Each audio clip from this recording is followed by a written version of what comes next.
வணக்கம். ஜேகே செய்திகளின் பிரதான செய்திகள். முதலில் தலைப்புச் செய்திகள். உள்ளூராட்சி மன்ற தேர்தல் தொடர்பில் ஆணைக்குழு அவசர அறிவுறுத்தல். தேசப்பந்து தென்னக்கோனை டிரான் அலஸ் மறைத்து வைத்திருந்ததாக குற்றச்சாட்டு. நிலுவைத் தொகையுடன் முதியோர்களின் உதவித்தொகை வழங்கப்படும் என அரசாங்கம் அறிவிப்பு. மத்திய கிழக்கில் பணிபுரியும் பெண்களுக்கு ஓய்வூதிய திட்டத்தை வழங்குமாறு அரசாங்கத்திடம் முன்மொழிவு. பட்டுளந்த வதை முகாமில் மரணித்தவர்களாக கூறப்பட்ட பலர் உயிருடன் இருப்பதாக புபுது ஜாயக்கொட அறிவிப்பு.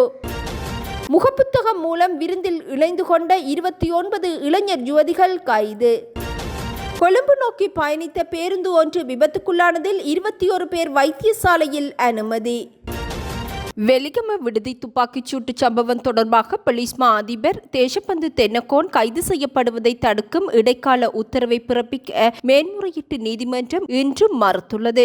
தேசப்பந்து தென்னக்கோனுக்கு எதிராக மாத்தறை நீதவான் நீதிமன்றம் பிறப்பித்த பிடியாணையை சட்டத்தின்படி செயற்படுத்துமாறு போலீசாருக்கு குறித்த நீதிமன்றம் உத்தரவிட்டுள்ளது. தேசப்பந்து தென்னக்கோன் தாக்கல் செய்த ரீட் மனுவின்படி மேன்முறையீட்டு நீதிமன்றத்தின் 2 நீதியரசர்களை கொண்ட நீதியரசர் முகமது லாஃபர் தலைமையிலான அமர்வு இந்த உத்தரவை பிறப்பித்துள்ளது. இதற்கிடையே மேன்முறையீட்டு நீதிமன்றம் ரீட் மனுவை தள்ளுபடி செய்யவும் தீர்மானித்தது. தேசப்பந்து தென்னக்கோன் தனது ரீட் மனுவில் மாத்தறை நீதவான் பிறப்பித்த பிடியாணையை இரத்து செய்யுமாறு உத்தரவிடக் கோரியிருந்தார். கட்டாய விடுமுறையில் அனுப்பப்பட்டுள்ள போலீஸ் மா அதிபர் தேசப்பந்து தென்னக்கோனை உடனடியாக கைது செய்ய நடவடிக்கை எடுக்குமாறு உத்தரவிட்டுள்ள மேன்முறையீட்டு நீதிமன்றம் அவர் தலைமறைவாக இருப்பதற்கு உதவிய மற்றும் உடந்தையாக இருந்த நபர்கள் மீது சட்ட நடவடிக்கை எடுக்க வேண்டும் எனவும் உத்தரவிட்டுள்ளது. தேசப்பந்து தென்னக்கோன் தாக்கல் செய்த மனுவை நிராகரித்த பின்னர் மேன்முறையீட்டு நீதிமன்றம் இந்த உத்தரவை பிறப்பித்ததுடன் வழக்கு கட்டணமாக 10,500 ரூபாவை செலுத்த வேண்டும் எனவும் உத்தரவிட்டுள்ளது. இதேவேளை முன்னாள் போலீஸ் மா அதிபர் தேசப்பந்து தென்னக்கோனை தான் மறைத்து வைத்திருந்ததாக வெளியாகும் செய்திகள் உண்மைக்கு புறம்பானவை என முன்னாள் பொது பாதுகாப்பு அமைச்சர் டிரான் அலஸ் அறிவித்துள்ளார். இதுபோன்ற தவறான எண்ணங்களை பரப்பி மக்களை தவறான பாதையில் வழிநடத்தும் செயற்பாடுகள் முன்னெடுக்கப்படுவதாகவும் இப்பிரச்சாரங்களால் ஏமாற வேண்டாம் எனவும் அவர் பொதுமக்களிடம் வலியுறுத்தியுள்ளார். நாட்டில் நடைபெறவுள்ள உள்ளூராட்சி மன்ற தேர்தலுக்கான வேட்புமனுக்கள் ஏற்றுக்கொள்ளும் திகதிகளில் கல்வி பொதுத்தராதர சாதாரண தர பரீட்சையும் நடைபெறும் என்பதனால் வேட்புமனுக்களை சமர்ப்பிக்கும் அனைத்து வேட்பாளர்களும் மாணவர்களுக்கு இடையூறு ஏற்படாத வகையில் நடந்து கொள்ள வேண்டும் என தேர்தல்கள் ஆணைக்குழு அறிவித்துள்ளது. கொழும்பில் நடைபெற்ற ஊடக சந்திப்பின் போதே ஆணைக்குழுவின் தவிசாளர் RMAL ரத்நாயக்க இதனை தெரிவித்துள்ளார். எந்தவொரு வேட்பாளரும் இதுபோன்று சீர்குலைக்கும் வகையில் செயற்பட்டால் சட்டம் கடுமையாக அமுல்படுத்தப்படும் எனவும் அவர் சுட்டி காட்டியுள்ளார். எதிர்வரும் 20ஆம் திகதி நண்பகல் 12 மணிக்கு பின்னர் வேட்புமனுக்களை ஏற்றுக்கொள்வது முடிவடையும் என்றும் அதன் பிறகு எந்த அணிவகுப்பு வாகன அணிவகுப்பு அல்லது ஒன்று கூடுதல் சட்டத்தால் அனுமதிக்கப்படாது எனவும் அவர் சுட்டிக்காட்டியுள்ளார். இதற்கிடையே கல்வி பொதுத்தராதர சாதாரண தர பரீட்சை திங்கட்கிழமை இன்று முதல் எதிர்வரும் மார்ச் மாதம் 26ஆம் திகதி வரை நடைபெற உள்ளதனால் அதுவரை பரீட்சை எழுதும் மாணவர்களுக்கு எந்தவிதமான தொந்தரவும் ஏற்படாமல் நடந்து கொள்ள வேண்டும் எனவும் தேர்தல் ஆணைக்குழு வலியுறுத்தியுள்ளது. குறைந்த வருமானம் கொண்ட 70 வயதிற்கு மேற்பட்ட பயனாளிகளுக்கு அரசாங்கம் வழங்கும் 3000 ரூபாய் முதியோர் உதவித்தொகையை நவம்பர் 2024 முதல் நிலுவைத் தொகையுடன் வழங்க அரசாங்கம் தீர்மானித்துள்ளது. இதன்படி மார்ச் மாதம் 20ஆம் தேதி முதல் தொடர்புடைய கொடுப்பனவுகள் வழங்கப்படும் என முதியோர் செயலகத்தின் பணிப்பாளர் சதுர மிகுந்தும தெரிவித்துள்ளார். நலத்திட்டத்தின் மூத்த பயனாளிகளுக்கான உதவித்தொகை நலத்திட்ட பலன்கள் வாரியத்தினால் சீட்டு முறை மூலம் நேரடியாக நல கணக்குகளில் வரவு வைக்கப்படவுள்ளது.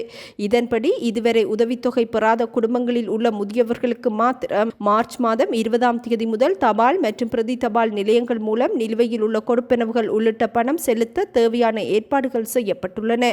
அத்துடன் தொலைதூர பகுதிகளில் உள்ள பயனாளிகள் எவ்வித சிரமமும் இன்றி பணத்தை பெற முடியும் எனவும் முதியோர் செயலகத்தின் பணிப்பாளர் சதுர மிகுந்தும அறிவித்துள்ளார்.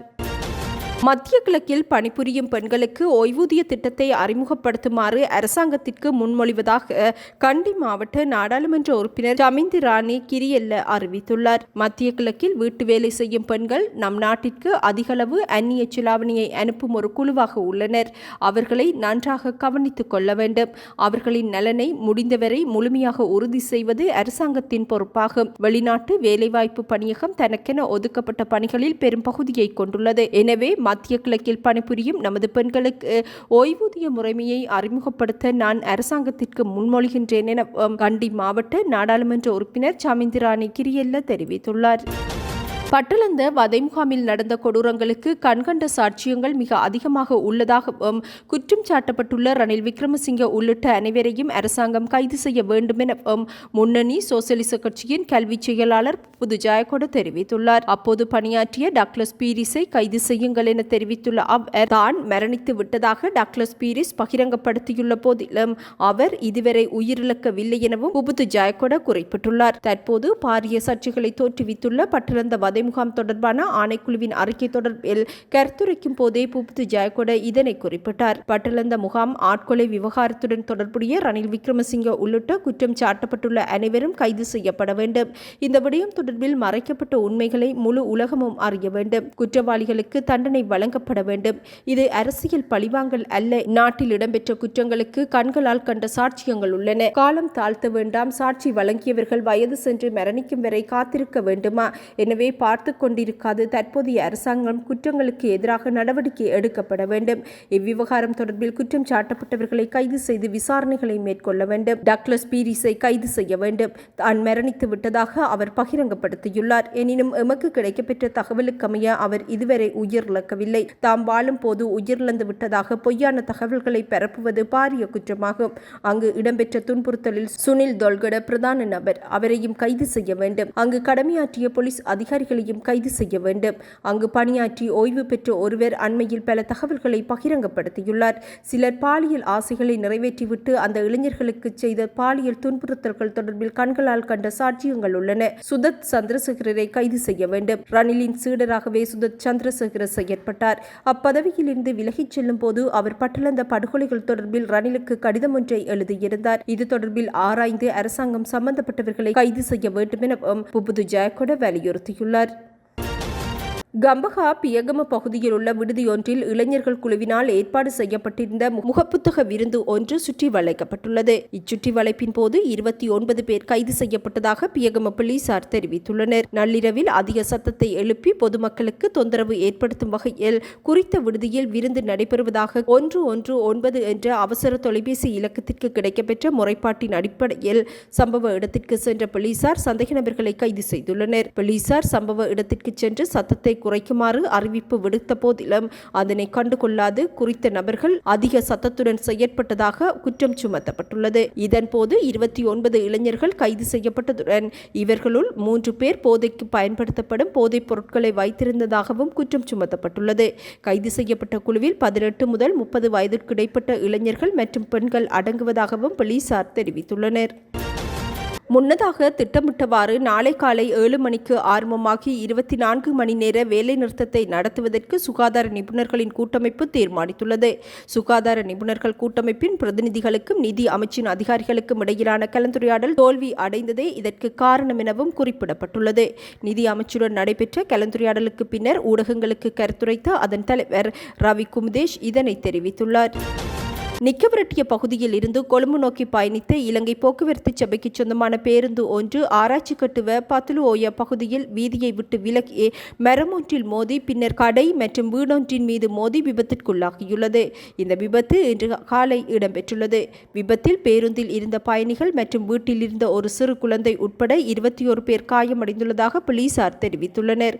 காயமடைந்தவர்கள் சிலாபம் மற்றும் முந்தளம் வைத்தியசாலைகளில் அனுமதிக்கப்பட்டுள்ளதுடன் ஆராய்ச்சி கட்டுவ போலீசார் மேலதிக விசாரணைகளை முன்னெடுத்துள்ளனர். இத்துடன் இன்றைய எமது பிரதான செய்திகள் நிறைவடைகின்றன. நமது அடுத்த பிரதான செய்திகளை நாளை எதிர்பாருங்கள். வணக்கம்.